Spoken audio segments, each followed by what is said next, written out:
Hello student, today lecture topic is speed control of induction motor. So in speed control general గా మనం speed ని control చేసామంటే efficiency మీద effect అనేది compulsory ఉంటుంది. బట్ కంపల్సరీ మనకి స్పీడ్ కంట్రోల్ అనేది అచీవ్మెంట్ అనేది ఉండాలి. సో దాంట్లో మనకి టూ టైప్స్, ఒకటి స్టార్టర్ సైడ్ కంట్రోల్ చేస్తాం, రోటర్ సైడ్ కంట్రోల్ చేస్తాం. సో స్టార్టర్ సైడ్ కంట్రోల్ చేసినప్పుడు V/F control method, that is called as frequency control method. At the same time changing the number of starter poles and controlling supply voltage and adding rheostat of the starter side. So starter side rheostat add చేస్తాము, supply voltage ని control చేస్తాము, number of starter poles ని changing చేస్తాం, at the same time ఫ్రీక్వెన్సీని control చేస్తాం. So rotor side కి వచ్చరికి ఏంటంటే ఎక్స్టర్నల్ గా రెసిస్టెన్స్ యాడ్ చేస్తాం, cascade connection, and third one వచ్చరికి inject in the frequency EMF. So these are the different methods of speed control of induction motor. In your syllabus for method is V/F control method, means frequency control method. So అంటే మనం frequency control చేయాలి. So that is the main condition in frequency control method. General గా induction machine తీసుకున్నారంటే supply అనేది stator కి apply చేస్తే మనకి ఏమవుతుంది, రొటేటింగ్ మ్యాగ్నెటిక్ ఫీల్డ్ అనేది ప్రొడ్యూస్ అవుతుంది with synchronous speed. So rotating magnetic field అనేది మనకి ఏమవుతుంది, స్టార్టర్ కాబట్టి supply stator is nothing but stationary part. So rotating magnetic field అనేది సింక్రోనస్ స్పీడ్ తో రొటేటింగ్ మ్యాగ్నెటిక్ ఫీల్డ్ అనేది రొటేట్ అవుతూ ఉంటుంది. సో దానివల్ల మనకి ఏమవుతుంది, EMF అనేది ఇండ్యూస్డ్ అవుతుంది. సో ఎప్పుడైతే EMF అనేది ఇండ్యూస్డ్ అవుతుందో ఆ ప్రాసెస్ మనకి ఎలా ఎక్స్టెన్స్ అవుతుంది, ఇండక్షన్ అనే ప్రిన్సిపల్ మీద వర్క్ అవుతుంది. అంటే ట్రాన్స్ఫార్మర్ లో ఉన్న ఇండక్షన్ అనే ప్రిన్సిపల్ మీద వర్క్ అవుతుంది కాబట్టి E is equal to or V is equal to 4.445 kTF. Here V is the or E induced EMF and 4.4 is the constant, 5 is the flux, K is the winding factor and T is the number of turns and F is the frequency.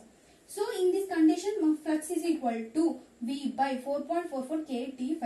మనం ఈ condition consider చేస్తాం అనుకోండి. For example ఇక్కడ మనం ఏం చేస్తున్నాం అంటే V/F అనేది కంట్రోల్, V/F మెథడ్ అనేది కాన్స్టెంట్ గా పెట్టుకుంటాం. సో ఎప్పుడైతే V/F అనేది కాన్స్టెంట్ గా ప్లేస్ చేసుకుంటామో ఫ్లక్స్ అనేది కాన్స్టెంట్ గా అవుతుంది. ఫర్ ఎగ్జాంపుల్ ఇప్పుడు జనరల్ గా సింక్రోనస్ స్పీడ్ ని కంట్రోల్ చేస్తున్నాం అంటే what is the meaning of that means NS is equal to 120 F by T.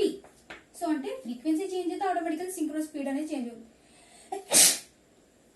Frequency change అయితే ఆటోమేటికల్ సింక్రోనస్ స్పీడ్ అంటే స్పీడ్ ని కంట్రోల్ చేయాలంటే ఫ్రీక్వెన్సీని కంట్రోల్ చేస్తే సరిపోతుంది. By using V/F control method లో మనకి ఎస్పెషల్లీ ఏం చేస్తున్నాము, ఇక్కడ flux is equal to V by 4.44 kT5 తీసుకుంటున్నాం. ఫర్ ఎగ్జాంపుల్ ఇక్కడ ఫ్రీక్వెన్సీ డిక్రీజ్ అయింది అనుకోండి, ఫ్లక్స్ ఏమవుతుంది, ఇంక్రీజ్ అవుతుంది. ఎప్పుడైతే ఫ్లక్స్ ఇంక్రీజ్ అవుతుందో రోటర్ అనేది మనకి ఏమవుతుంది, సాచురేషన్ పాయింట్ కి వెళ్ళిపోతుంది. సో ఎప్పుడైతే రోటర్ సాచురేషన్ పాయింట్ కి వెళ్ళిపోతుందో మనకి అక్కడ మనకి సిచ్యువేషన్ డామేజ్ అవుతుంది. సో మనకి ఇప్పుడు ఆ కండిషన్ అచీవ్ అవ్వకుండా ఉండాలంటే ఏం చేసుకుంటాం, ఇక్కడ V/F అనేది మనం కంట్రోల్ చేసుకుంటాం. అంటే V/F మెథడ్ V/F ని కాన్స్టెంట్ గా ప్లేస్ చేసుకుంటాం. ఎప్పుడైతే V/F ని కాన్స్టెంట్ గా ప్లేస్ చేసుకుంటామో ఫ్లక్స్ అనేది కాన్స్టెంట్ అవుతుంది. సో ఫ్లక్స్ కాన్స్టెంట్ కి ఎప్పుడైతే అచీవ్ అవుతుందో మనకి స్పీడ్ అనేది కంట్రోల్ అవుతుంది. సో ఈ కండిషన్ లో మీరు అప్లై చేస్తే constant voltage at the same time constant frequency అనేది మనకి ఇక్కడ అప్లై చేస్తాం. This is constant voltage, constant frequency. Okay, this is constant frequency. So converter apply చేస్తాం, కన్వర్టర్ నుంచి కరెస్పాండింగ్ మనకి ఇన్వర్టర్ కి సో ఏమవుతుంది, మనకి ఇన్వర్టర్ అనేది DC సప్లై అవుతుంది. సో ఆఫ్టర్ ఇన్వర్టర్ అనేది మనకి ఏం చేస్తుంది అంటే వేరియబుల్ వోల్టేజ్, వేరియబుల్ ఫ్రీక్వెన్సీ అనేది స్టార్టర్ ఆఫ్ ఇండక్షన్ మోటార్ కి అప్లై చేస్తుంది. సో ఇప్పుడు అవుతుంది వేరియబుల్ వోల్టేజ్, వేరియబుల్ ఫ్రీక్వెన్సీ ఎప్పుడైతే అప్లై చేస్తామో స్టార్టర్ యొక్క స్పీడ్ ని మనం కంట్రోల్ చేసుకుంటున్నాం.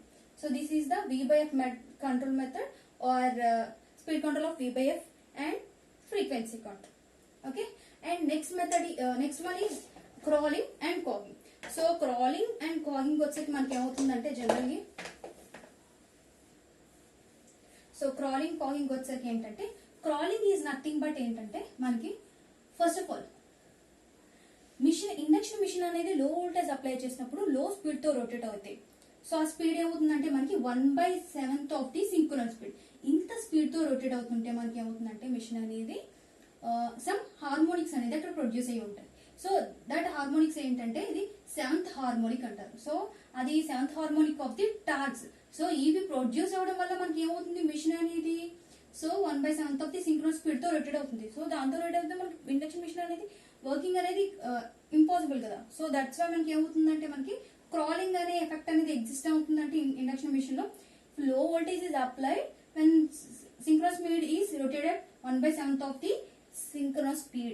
Okay, ఏ స్పీడ్ తో రొటేట్ అవుతుంది, 1/7 ఆఫ్ ది సింక్రోనస్ స్పీడ్ తో రొటేట్ అవుతుంది. సో అందుకే అప్పుడు మనకి మిషన్ ఏమవుతుందంటే ఈ ఎఫెక్ట్ ని ఎగ్జిస్టెన్స్ చేస్తుంది. So this is the 7th harmonic of the torque ఏదైతే మనకి హార్మోనిక్ ఎగ్జిస్టెన్స్ అవుతుందో ఆ హార్మోనిక్ అనేది మనకి 1/7 ఆఫ్ ది సింక్రోనస్ స్పీడ్ తో రొటేట్ అవుతుంది. నెక్స్ట్ కాగింగ్. సో కాగింగ్ వచ్చరికి ఏంటంటే మనకి మిషన్ అనేది ఫుల్ వోల్టేజ్ అప్లై చేసినా సరే refuse to start. So start అవ్వడానికి అది ఎగ్జిస్టెన్స్ చేయదు. So full voltage applied to induction motor then refuse to start. This method is called as cogging. Cogging means ఏంటంటే మనకి number of starter slots equal to number of rotor slots.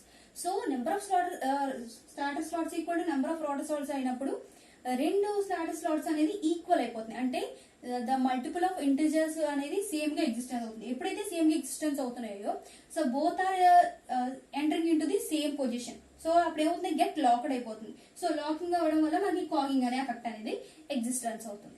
So cogging is nothing but number of starter slots equal to number of rotor slots. That means if full voltage is applied to the induction motor, then it refuses to start. This is called as cogging. Thank you.